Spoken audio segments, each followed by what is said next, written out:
o vereador Cidinho, do PT, com ele que nós conversamos agora. Bom dia, vereador eleito, até aqui está figurando com a quantidade de votos suficiente para tal. E assim que a gente faz o saúda nesse começo da entrevista. Bom dia, Cidinho. Bom dia a você, Daécio. Bom dia a todos os colaboradores aí do sistema de comunicação a que vocês estão. Quero, me permita também cumprimentar todos os que participaram do pleito, né, meus concorrentes, os eleitos, cumprimentar de modo especial as 1.054 pessoas que contabilizaram voto em minha candidatura. Estes mesmos eleitores elegeram um vereador inicialmente pela quantidade de votos, mas na relação do TRE vem lá dito que está a sua candidatura sub júdice. Por que razão, Cidinho? Quem tem acompanhado mais de perto essa situação é algo que me acompanha não apenas a mim, mas também outros que participaram da legislatura 97-2000, onde naquela ocasião houve um entendimento do Ministério Público de que havia desvio de finalidade na utilização dos veículos da Câmara Municipal. Então é uma situação que perdura desde aquela época, não é? E eu quero dizer para ti que naquela época nós estávamos vivendo nos primeiros anos do efeito da legislação que nós chamamos da Lei de Improbidade Administrativa. E, portanto, quando da defesa feita na minha condição daquela época em que eu presidi a Câmara Municipal no ano de 97 e 98, existia uma tese de que a Lei de Improbidade Administrativa não se aplicava no agente político, e sim apenas no servidor, quando fosse o caso. E essa foi a tese de defesa que os advogados na época trabalhou. E hoje eu digo para você, depois de passar desse tempo todo, inclusive atuando agora na advocacia, entendendo a complexidade disso tudo, e verificando que a legislação ela mudou substancialmente ao longo desse período todo. Inclusive após a vigência da Lei de Improbidade Administrativa e também aquela legislação de 2010 que veio tratar exatamente do aumento de pena para a questão da legibilidade ou inelegibilidade, aquilo que nós chamamos de ficha limpa, não é? E essa legislação, inclusive, passa constantemente por alteração. Essas alterações colocadas, ainda que pudesse o Cidinho e aqueles vereadores da época ter culpa em alguma situação, e o Ministério Público até entende em outras que houve dolo, por exemplo, e o dolo é que traz a inelegibilidade, a culpa não traz inelegibilidade, poderá trazer sim a suspensão do direito político por aquilo que transitar em julgado e estabelecer um período, mas não a prorrogação com efeito da lei de ficha limpa, como é o caso, que estabelece 8 anos. E dessa condição, Daécio, eu quero dizer que quando os advogados lá atrás fez a defesa tratando de uma tese, então, que não se aplicava ao agente político, que era uma tese, inclusive, no STF, trabalhada pelo ministro Gilmar Mendes, e que depois ela caiu, né, e sofreu outras alterações. Mas, de qualquer maneira, Daécio, antes da eleição, agora, e aí reportando ainda os efeitos dessa situação, que todos os 17 vereadores da legislatura 97-98 e mais a secretária-geral da Casa, à época, nós sofremos essas ações, não é? Particularmente o Cidinho, que presidiu, volto a dizer, 97-98, e depois 99-2000, o então professor Manzini, que foi presidente, todos nós respondemos à ação do Ministério Público nesse sentido. E no caso da secretária-geral, o Cidinho e o Manzini, nós respondemos pelas nossas despesas da época e com o partícipe em todas as demais, porque entendeu o Ministério Público naquela época, tanto eu como Antônio Carlos Manzini, nós, na condição de ordenadores de despesa, deveríamos responder também. Agora, o fato, e isso por consequência, melhor dizendo, lá em 2016 também tive problema, vocês se lembram, não é? O que também não esperava. Uma eleição que fui para o sacrifício, modesta parte dizendo, em 2016, pior momento da história do nosso partido. Mas veja só você, passado desse período todo, houve toda uma interpretação, existe inclusive entendimento jurisprudencial de que estabelece que após a decisão lá do Tribunal de Justiça, do colegiado, né, e o cumprimento daquilo que foi estabelecido como sanção, e mais 8 anos, e daria a condição de elegibilidade. Por isso é que eu coloquei o meu nome agora como candidato. Essa foi a interpretação, inclusive orientada por advogados do nosso partido, no âmbito do Estado, outros advogados eleitoralistas. E essa, então, era a compreensão de que, ainda que tenha sido, ao meu caso, uma pena, que o entendimento nosso, se você fizer uma interpretação que nós fazíamos ao ponto, entendíamos que nem a inelegibilidade deveria ser aplicada em mim, mas aplicou já lá em 2016, como eu estou dizendo. Mas o entendimento agora é que a minha candidatura, nesse momento, ela foi orientada por essa compreensão, como eu já disse, de muitos advogados eleitoralistas, advogados do nosso partido, do âmbito do Estado e tal, de que já havia passado um lapso temporal e, portanto, eu tinha toda a condição de elegibilidade. E assim foi, e por isso é que eu me candidatei, até inclusive o chamamento de muita gente, modéstia à parte, e do próprio prefeito Ciro Ferrari, num diálogo em que nós tivemos, e do nosso diretório. Muito bem. Aqui, mas veja só, só para terminar o raciocínio, agora, o que é que se está colocado? No caso do Cidinho, houve, já que teve então lá o deferimento da condenação lá atrás, em 2008, o acórdão, ele não traz um dolo específico ao Cidinho. Ele fala de culpa. Culpa, nós sabemos, culpa não tem dolo, então, portanto, não tem inelegibilidade no meu caso. E é isso que nós estamos discutindo agora no TRE, e eu estou bastante confiante. Meu advogado, que é inclusive o advogado que fez a defesa do prefeito Adalto e do Cido na eleição anterior, todos nós se lembramos, que também teve apontamento do Ministério Público e dos adversários naquela época, e o prefeito Adalto ganhou nos votos e ganhou juridicamente. Então essa também é a minha esperança, Décio. Desculpe me alongar. Imagina, você pode se alongar. É que eu queria pegar o momento ali, porque a minha preocupação é sempre se as pessoas estão entendendo o que está sendo dito. Então, um processo é algo complicado e explicado também por alguém que também é, nos dias de hoje, advogado. Nem sempre as pessoas entendem com alguma facilidade. O jornalista tem que tentar trocar em miúdos para o ouvinte entender. O que está sendo dito é que, daquilo que resultou aquele processo, a pena de inelegibilidade, o que não permite que a pessoa seja candidata por um período de 8 anos, no entendimento do Cidinho e pelas razões que ele disse, a contagem desse período de 8 anos se daria a partir daquela decisão de 2016. Sendo assim, ele entendeu... 2008, Décio. Não, mas o tempo que passou a contar é 2016. Vocês contam a data de 2016, não é isso? 2008, decisão colegiada. O problema é que lá... Você havia dito agora há pouco 2016, aí, por isso que eu estou entendendo que é 2016. É 2008? Não, a decisão colegiada foi 2008. Então, aplica-se 8 anos. Aí teve o trânsito de julgado que suspendeu por 5 anos. Então, se você, em qualquer contas que se faz, o problema é que o Ministério Público está entendendo que todos os prazos devem começar a contar a partir do cumprimento da suspensão, que foi em 2023. Então, é banir o agente político da vida pública. Entendeu? Então, era essa a minha próxima pergunta, ainda que eu tenha entendido 2016. Enfim, no entendimento de vocês, esse tempo de inelegibilidade já venceu, que o deixava em condição de ser candidato tranquilamente. Muito bem. O Ministério Público Eleitoral considera esse outro prazo pelo qual você ainda não cumpriu o período. E o Ministério Público faz baseado em quê? Era isso que eu ia perguntar. Pois bem, a interpretação do Ministério Público é objetiva. O trânsito em julgado do processo, deste processo lá de 2002, que iniciou, a interpretação dele é que os prazos de 8 anos começam a contar a partir de final de 2023, quando terminou o prazo de 5 anos da suspensão após o trânsito em julgado. Então, veja só, se em 2016 eu já tive um entendimento, ora, vou ter de novo. No direito a gente chama isso de bis idem.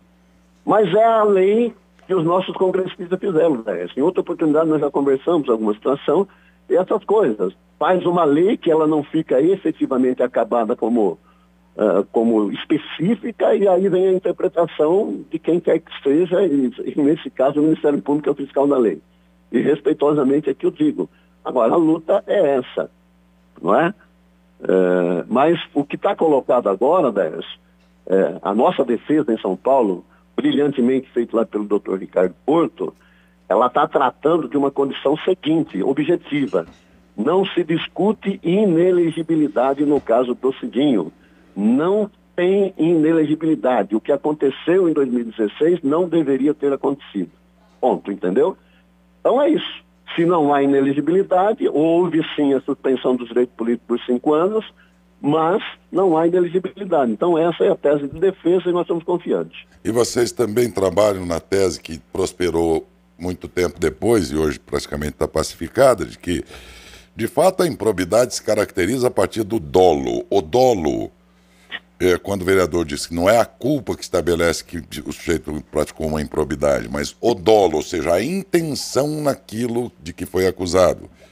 E aí vocês ainda trabalham dentro também desse argumento de que não havendo dolo não há improbidade? Essa é objetivamente a defesa principal objetiva. Não há dolo específico. O Senado Federal, acho que até vocês comentaram recentemente, agora no período da campanha, eles estão regulamentando isso, colocando as claras na lei, entendeu? Acaba com essa história de interpretar dolo genérico, enriquecimento de terceiro, imputar essas coisas no agente político sem objetivamente a lei estabelecer assim. Só que, como eu estou dizendo, o Congresso fez a lei e deixou essas lacunas. Por isso, então, que tem muita gente sofrendo no Brasil, muitas vezes por aquilo que nem efetivamente tem culpa, quanto mais dolo.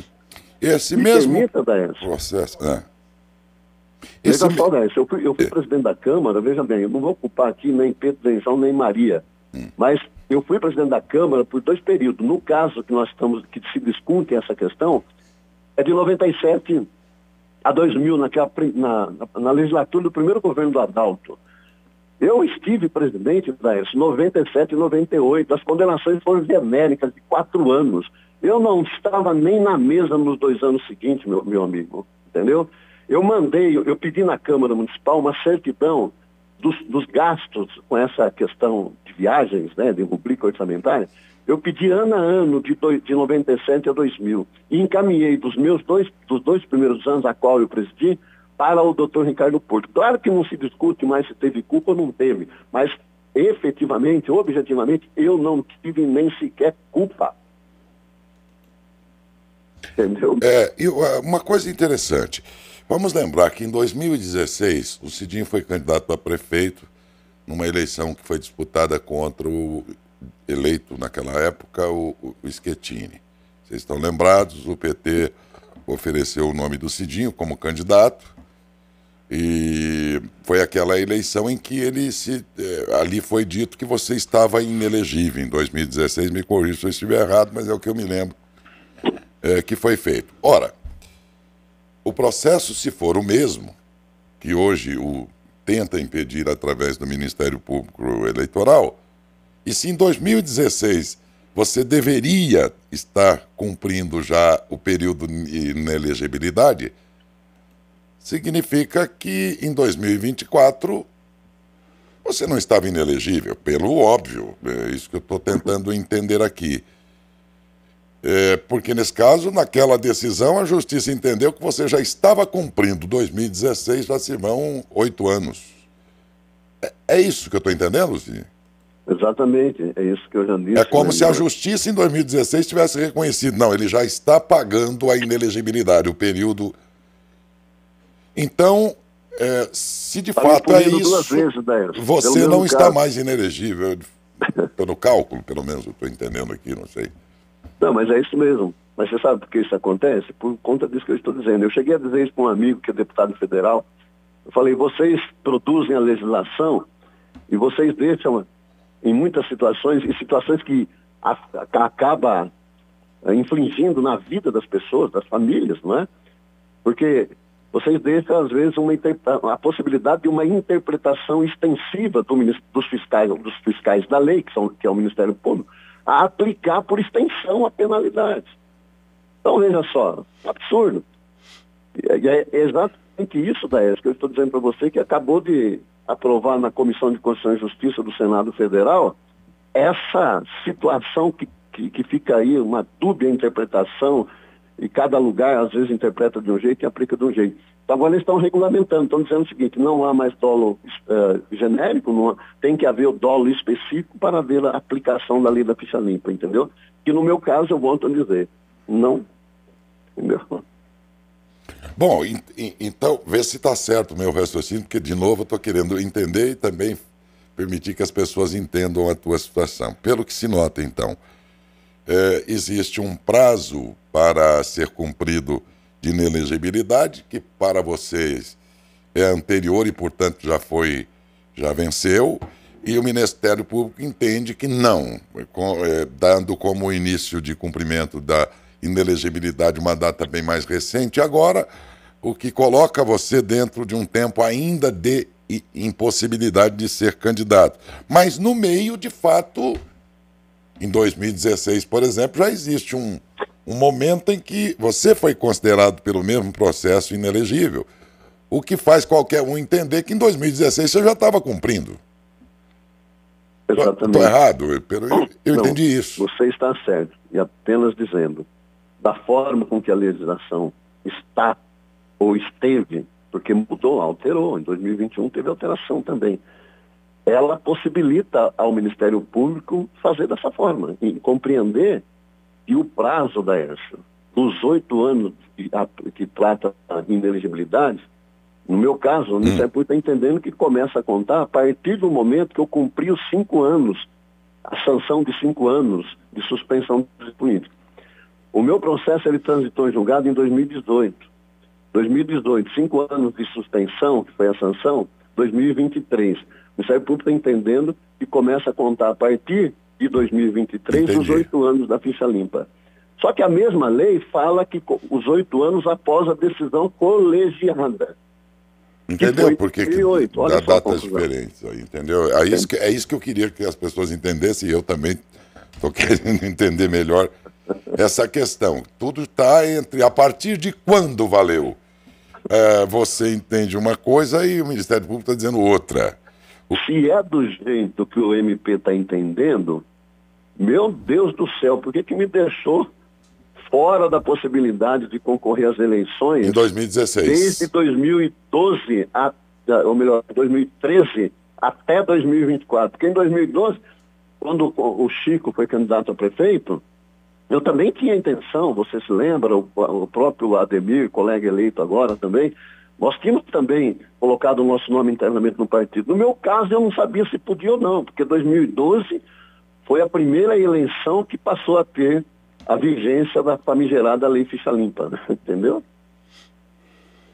Por isso é que naquela de 2012 eu acabei recuando também. Obviamente, assumimos a candidatura do Chico, mas o meu nome era um nome potencial naquele momento. E quando é que sai essa decisão do recurso que você... Pois é, Daí, eu queria tanto que isso tivesse saído há 20 dias, 30 dias atrás, ou 10 dias pelo menos antes da eleição, mas não saiu. Então, a qualquer momento, talvez ainda essa semana tenha essa decisão, entendeu? E eu falei com o Dr. Ricardo Porto, que está cuidando disso, ele está bastante confiante, falou que vai reverter, que isso não existe, não pode, é um absurdo. Só que a defesa lá como eu te disse para você, é uma defesa objetiva. No caso do Cidinho, não há dolo. Não pode aplicar inexigibilidade. Não pode, não poderia ter aplicado a inexigibilidade no meu caso. Quer dizer, vocês nem vão discutir exatamente a partir de quando contou, mas que não houve o dolo necessário para que sequer em qualquer tempo você fosse punido. Exatamente, a tese principal é isso. Não caberia aplicar inelegibilidade em mim. A tese subsidiária, para a argumentação, vai dizer também dessa questão do lapso, né? Que também trata disso. E vai mostrar, inclusive, que o Congresso, o Senado Federal, na Comissão de Constituição e Justiça, já deve estar em breve aprovando no plenário, essa regulamentação para ficar mais objetiva, ou seja, nesse caso em mim não aplicaria a inelegibilidade mesmo, não é? E teve alterações, viu, da ERSA. Como você sabe, hoje, por exemplo, existe a possibilidade daquilo que nós chamamos de acordo de não persecução penal. O que é isso? Às vezes, alguma coisa que a pessoa se envolve em relação à justiça, ele vai lá e faz um acordo e não responde por aquele processo, um processo findo através de um acordo feito entre o Ministério Público e aquele agente que tá prestes a sofrer uma punição. No caso da legislação em que aplicou essa situação em mim e nos demais, em 2021, salvo engano, houve alteração e tornou-se possível isso. Ou seja, nessa minha condição, nem processo poderia ter nessa interpretação. Eu sei que é difícil, né, para o ouvinte compreender isso tudo, mas é a complexidade do caso. Então, portanto, eu fico muito feliz, viu, Laércio, porque, cara, ontem, me perdoe se eu dizer isso para você, mas é amizade também, mas ontem eu entrei na sessão 58 lá do Clorinto, eu entrei chorando e saí chorando, porque me alijaram não apenas do direito de ser candidato, mas também de votar. Nas últimas eleições eu não votei. Então, para mim, ontem foi um negócio assim, que parece que eu estava recomeçando a minha vida enquanto cidadão, entendeu? E a campanha, né? A campanha, me permita, foi maravilhosa. É a 8ª eleição que eu disputo na condição de candidato a vereador. E eu tive, as pessoas que acompanharam a minha campanha, os vídeos, foi muito emocionante, muito emocionante. E numa condição em que as pessoas que estão mais próximas, né? Mais próximas até do meio, aí da questão política e tal, as pessoas tinham consciência do processo em que eu estava sofrendo e com uma possibilidade de ter problema e etc. E muita gente perguntava. Então, veja só, 1.054 pessoas votaram em mim nessa condição, portanto, eu tenho que beijar a mão e o rosto dessas pessoas, agradecer sempre, agradecer o carinho, a emoção foi muito grande. E me permite também, Laércio, de agradecer vocês da imprensa, que em nenhum momento vocês destoaram ou intensificaram qualquer discussão em relação a essa questão, porque todos sabem também quem eu sou, modesta parte. Muito obrigado, viu, Cidinho, pela sua participação. Vamos acompanhar, né? Qualquer novidade aí estaremos noticiando, porque agora fica obrigado, esse momento de espera aí por uma decisão em relação a esse assunto que o levará, ou não, enfim, não sei qual vai ser a decisão, à condição de vereador eleito, porque teve votação suficiente para isso. Muito obrigado e um bom dia, Cidinho. Muito obrigado, Décio. Muito bom dia a todos os ouvintes. Bom dia. Grande abraço a todos. A vocês também, a você também.